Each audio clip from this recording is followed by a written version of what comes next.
ini khuluqan wa khuluqul islamil haya. Ya. Jadi ada hadis juga dari Anas bin Malik radhiyallahu an, ini menyebutkan bahwa yang artinya dari Anas Malik itu Rasulullah Shallallahu Alaihi Wasallam bersabda, sesungguhnya setiap agama memiliki akhlak dan akhlak Islami adalah rasa malu. Ya, di sini akhlak yang Islami itu adalah rasa malu. Hadis tersebut mengungkap rasa malu sebagai penyempurna akhlak. Jadi rasa malu ini yang disebutkan dalam hadis tadi yaitu sebagai penyempurna akhlak umat Islam, atau tadi yang bisa berhubungan dengan tujuan Rasulullah untuk menyempurnakan hal tersebut. Makna sejauh mana hati itu hidup. Jadi rasa malu itu erat kaitannya sekali dengan hati. Sejauh mana hati itu hidup, sejauh itu pula kekuatan malu di akhlak itu tempatnya di hati. Namun ada yang menjadi istilahnya sejauh mana hati itu sejauh itu pula kekuatan malu berjalan. Jadi kalau kita punya rasa malu itu pertanda baik. Dan hadis malu sebagai iman. Jadi malu itu sebagian dari akhlak. Sebaliknya, kurangnya rasa malu tanda-tanda matinya hati. Setiap kali hati menjadi lebih hidup, di saat itu pula rasa malu akan menjadi lebih sempurna. Baik, sana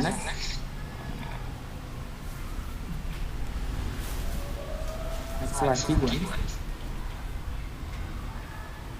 Sebelumnya sudah diambil alih Pak Nas juga. Oh, iya. Nah, selanjutnya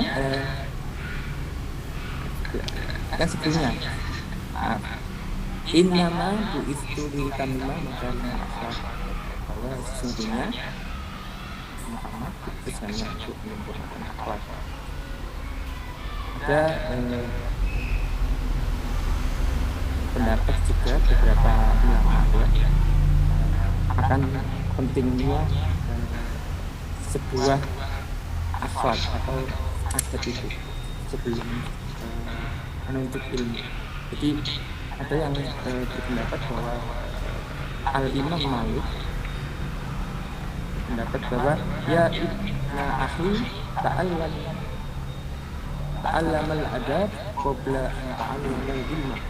Jadi wahai anakku, saudaraku, belajarlah tentang adab sebelum engkau belajar ilmu. Banyak sekali hadis yang menyanjung maupun ayat-ayat Al-Quran akan pentingnya adab akhlak. Selanjutnya hadis yang tampil di share screen yaitu dari Abi Hurairah qala Rasulullah sallallahu alaihi wasallam akmalul mu'minin imanan ahsanahum khuluqan wa khiyarukum linis ta'izin khuluqan.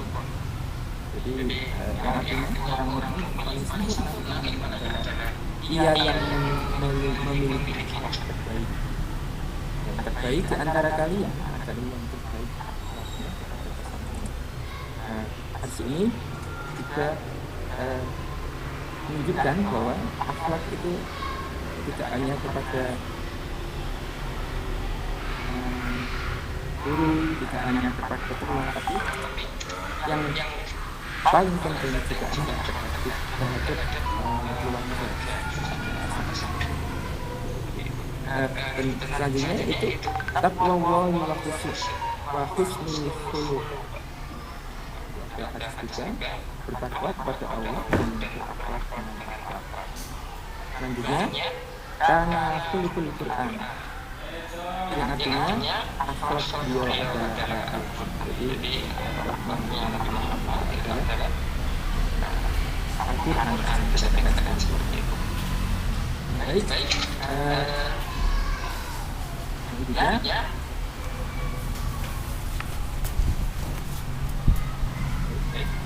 dari selanjutnya itu terkait kolaborasi nilai-nilai akhlak. Kolaborasi ini bisa kita sebutkan karakter dalam pengembangan tujuan pendidikan. Jadi kolaborasi nilai akhlak karimah dalam pengembangan tujuan pendidikan siswa itu tidak sama dalam undang-undang menjelaskan tujuan mencerdaskannya dan mengembangkan manusia Indonesia sepenuhnya, yaitu manusia yang beriman dan bertakwa, berbudi pekerti luhurani, berbudi pekerti luhurani yang sudah ada dalam undang-undang ini, tidak hanya mencerdaskan bangsa, tidak hanya mencerdaskan manusia, tidak hanya tujuannya namun adalah berbudi pekerti yang sejalan dengan konsep nilai-nilai akhlakul karimah sebagai landasan pendidikan Islam. Memiliki pengetahuan dan keterampilan kesehatan jasmani dan rohani, berkebahagiaan yang nyata dan nyata serta rasa tanggung jawab dan kebangsaan. Sebenarnya pesan akhlakul karimah ini juga sudah dilakukan dalam undang-undang yaitu Nomor 9 seperti itu. Penanganan perilaku yang baik atau karimah harus dilaksanakan sejak dini dengan melatih generasi penerus dengan masyarakat atau menanamkan akhlak yang mulia. Makanya di sekolah-sekolah tingkat dasar dan di sekolah tingkat TK ya, itu banyak sekali pelajaran yang berhubungan dengan fondasi dari akhlakul karimah itu. Yang sekarang banyak sekolah-sekolah atau madrasah yang mengajarkan mata pelajaran yang di luar kurikulum ya, seperti Al-Quran dan sebagainya, itu banyak sekali. Itulah bukti bahwa nilai-nilai akhlakul karimah adalah salah satu sangat penting karena adalah sebuah bangunan akhlakul karimah ini sebagai fondasi atau pokok dasar dari pendidikan Islam. Selanjutnya bisa disampaikan oleh penulis. Selanjutnya yaitu elaborasi nilai-nilai al-akhlak yang bisa kita sekarang dalam pengembangan dari kurikulum pendidikan.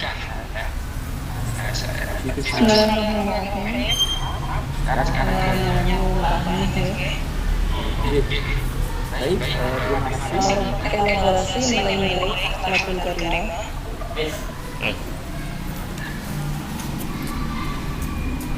Saya sampai Pak Hanif ya. Suaranya timbul tenggelam. Masya Allah. Elaborasi nilai-nilai akhlakul karimah. Pengembangan materi dan kurikulum pendidikan.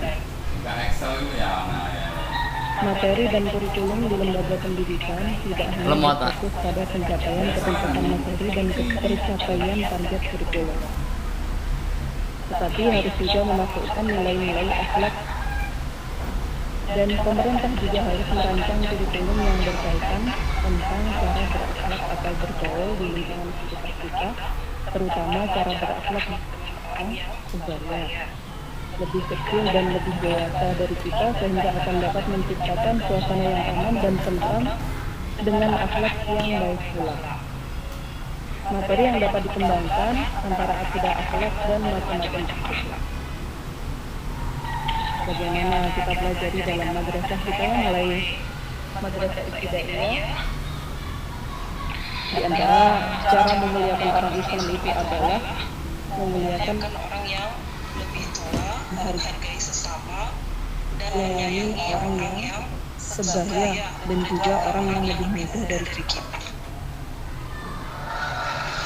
Ini kita praktekkan di di tempat kita mengajar pada anak-anak didik kita. Ini langsung aja gitu, kalau misalkan kita lihat anak didik kita ada tanda-tanda mereka ini tidak hormat kepada yang lebih tua, langsung aja kita tegur seperti itu.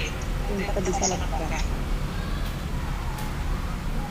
Kemudian elaborasi nilai-nilai adalah dan al-ihsan al-akhlaqul karimah terhadap guru dan murid dalam menyelenggarakan pembelajaran.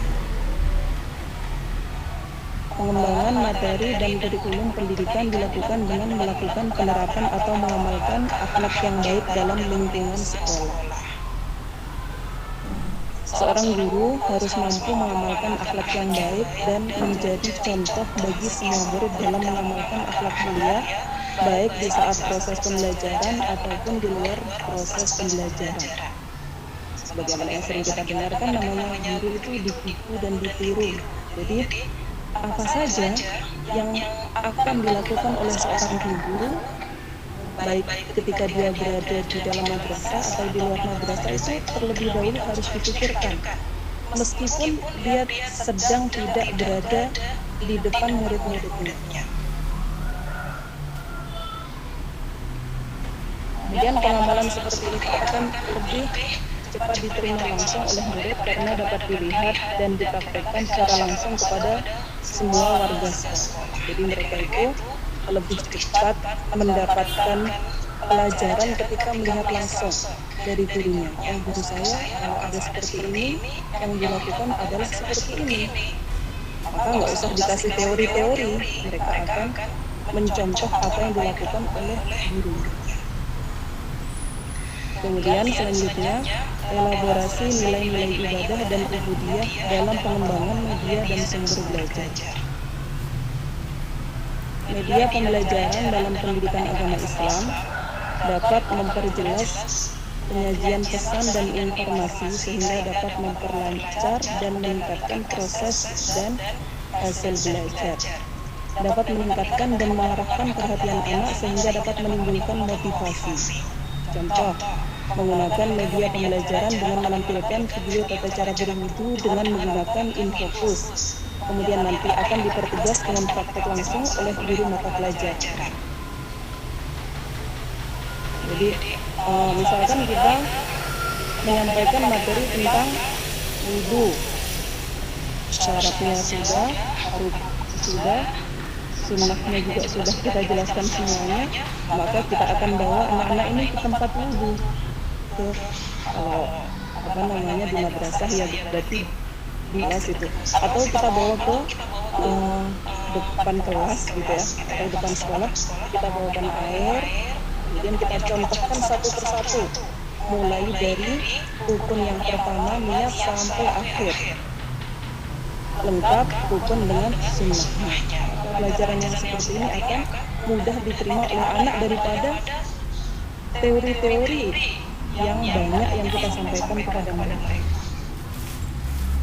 Kemudian elaborasi nilai-nilai akhlakul karimah dalam mengembangkan media dan sumber belajar. Dalam mengembangkan media pembelajaran dalam bidang akhlak dapat dilakukan dengan cara mengamalkan secara langsung akhlak mulia dalam kehidupan sehari-hari. karena manusia yang mengamalkan akhlak itulah yang akan menjadi media pembelajarannya. Adapun yang menjadi sumbernya adalah Al-Quran dan Hadis. Karena setiap orang harus bertingkah laku berdasarkan syariat Islam. Jadi apa yang dipelajari itu baiknya begitu dipelajari itu langsung dipraktekkan. Misalkan kita belajar mengenai fadilah tasbih Fatimah ya. Misalkan setiap habis sholat kita dianjurkan untuk membaca tasbihat. Tasbihnya 33, alhamdulillah 33, kemudian takbirnya 34. Maka begitu kita dapat pelajaran, habis sholat langsung kita amalkan. Misalkan seperti itu, maka itu akan lebih mengesankan. Kemudian elaborasi nilai-nilai akhlakul karimah atau karakter dalam mengembangkan sistem penilaian. Dalam sistem penilaian yang harus dinilai bukan hanya nilai akademis saja. Jadi kita amati anak-anak didik kita di kelas itu, kita amati satu persatu. Anak ini nilai akademisnya bagus, akhlaknya bagus juga, maka kita akan berikan nilai berapa. Anak ini nilai akademisnya bagus, akan tetapi akhlaknya sedikit agak berkurang, maka kita akan nilai berapa misalkan. Namun nilai perilaku atau akhlak juga itu kita harus berikan nilai kepada mereka. Akhlak merupakan salah satu aspek yang paling penting untuk dinilai karena akhlak merupakan penentu utama dalam penilaian. Yang dominan di dalam kita memberikan nilai kepada anak itu adalah akhlak ini, di mana perilaku mereka sehari-hari. Atau misalkan ketika tidak sedang berada di kelas ya, kalau di kelas kan biasanya anak lebih cenderung sungkan kepada gurunya kalau mau berbuat sesuatu yang tidak pantas, maka kita bisa tanyakan kepada teman-temannya gimana ini,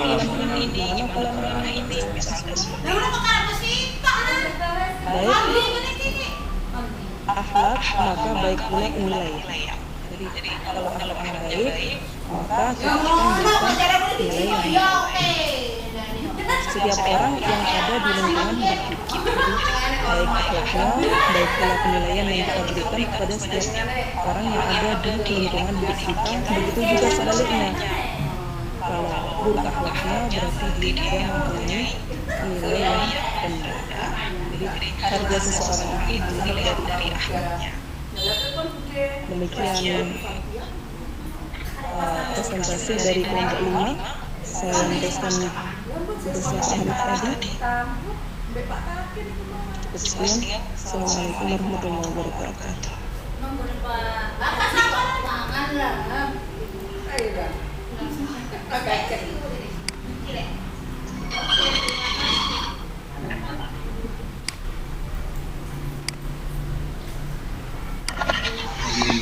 Teman-teman atau bagian dulu ada yang salah diluruskan nanti kami persilahkan. Assalamualaikum warahmatullahi wabarakatuh. Waalaikumsalam warahmatullahi wabarakatuh. Untuk koreksi redaksi Al-Quran yang akan buat ayat 21 tadi kurang penulisan alif ya. Alif. Wa dzakarallahu katsira itu tadi kurang alif.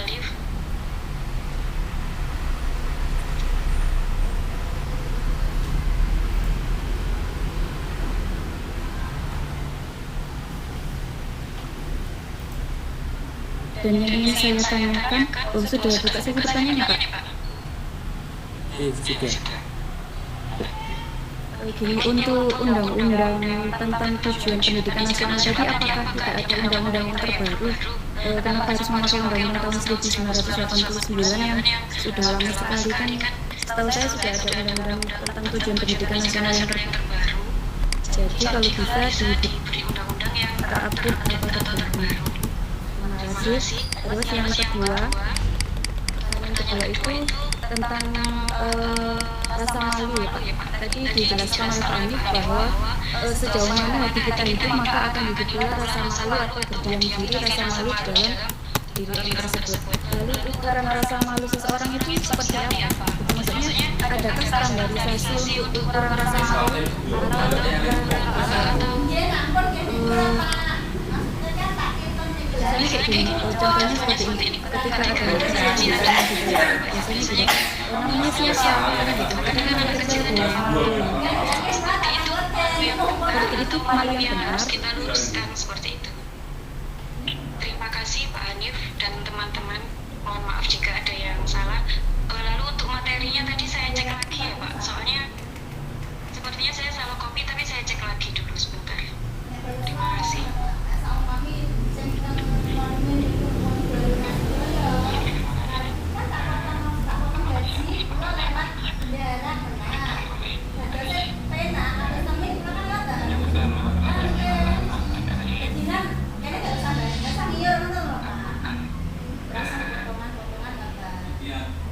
Kurang alif nah, gitu nih. Tadi yang pertama tadi memang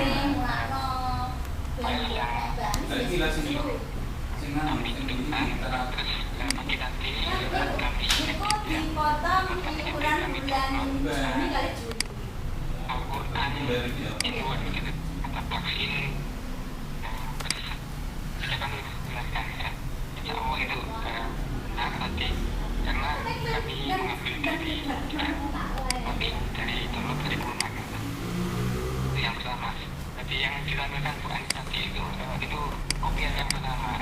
Tadi yang benar itu yang kedua nanti kita ada alifnya aja seperti itu yang pertama nih. Terus pertanyaan yang kedua terkait tujuan pendidikan nasional ya, yang terdapat dalam undang-undang. Mohon maaf ya, itu memang tujuan pendidikan nasional yang lama, namun adakah yang terbaru?